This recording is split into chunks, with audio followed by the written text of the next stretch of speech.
So now that it's been a couple days since the Packers signed their first two free agents in guard Aaron Banks and cornerback Nate Hobbs, both of the actual contract details just released.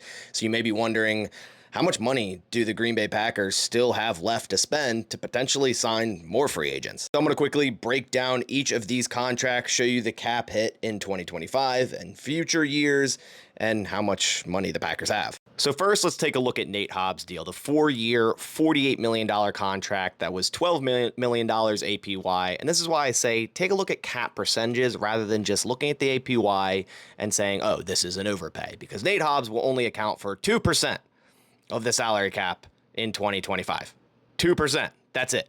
A $5.988 million cap hit, and it doesn't go up much more in 2026, 2027, still only 4.4% and 4.5%. This is structured very similarly to the Josh Jacobs deal. It's a 2-year deal, and the Packers have a potential out in year 3 where they could save $6 million and only incur $8 million dead. Those amounts would lower, or you'd save more if it was a post-June 1st cut.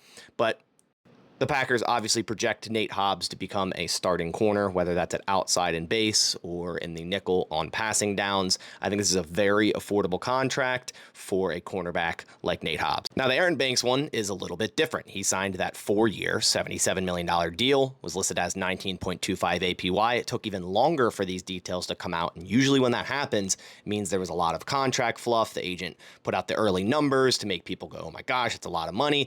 And it is. It is a lot of money. The Packers will be giving Aaron Banks, in terms of cash paid in year 1, $29 million. But that's not what counts for the salary cap in terms of a booking standpoint. That bonus, the signing bonus he was given, that $27 million is paid out to Banks right now. But in terms of booking standpoint, it's prorated over the next 4 years of the contract. So his cap hit is also very low in 2025, just at $9 million, 3.1%. And now it jumps up a ton in 2026, 24 million, then to 22, then down to 20. So it's actually kind of a middle-loaded contract, which is a little bit unusual for the Green Bay Packers. But this is a lot of money, and hopefully Aaron Banks can become a top guard in the NFL because he's going to be paid like it. So right now, the Green Bay Packers, considering both of those moves and their cap hits for 2025, they still have $29.9 million, nearly $30 million to still play around with to potentially add more free agents. Now, you still have to account for the draft pool, which equates up to $10 million, but will only cost about $3 million